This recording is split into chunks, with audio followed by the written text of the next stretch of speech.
አሰላሙ አለይኩም እንዴት ናችሁ? ከዚህ በፊት በለቀኩት የኬክ አሰራር ላይ የኔ ተኛብኛል ማብላችሁ ነበር። የኔ የሚተኛል ዛሬም ተኝቷል። በአንድ በኩል ተኝቷል፣ በአንድ በኩል ደግሞ ኩፍ ብሏል። በጣም አያስታውቅም፣ ግን ብቻ ዋናው ጣዕሙ ነው እና ደግሞ ውስጡ ሊጣለ መሆኑ ነው። 2 እንቁላል፣ ከዛ ግማሽ ኩባያ ስኳር። ይሄ ቫኒላ በጣም ቆንጆ ነው። በትንሹ ሞክሪ፣ በትልቁ ገዛሁት። እናንተ ሞክሩት። ከዛ ግማሽ ኩባያ ዘይት አርጋችሁ አቺት አርጋችሁ አንዴ በደንብ ትመስታላችሁ። ከተጠቀምኩት 2 ኩባያ ወተት ነው። ለብ አርጋችሁ ወተት ተጠቀሙ። ትንሽ ለብ አርጉት፣ በጣም ሳይሆን።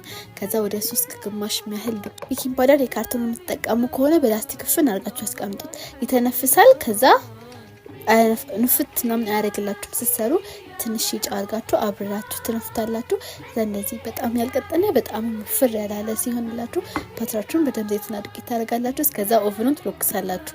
ለ2 ደቂቃ ያህል ጋል ሲልላችሁ ከዛ ተከስታላችሁ። ከ20 እስከ 25 ደቂቃ እያያችሁት እናንተ እንደምትፈልጉት ከለር እስኪወጣላችሁ ድረስ ውስጡ መብሰሉ ነው ዋናው።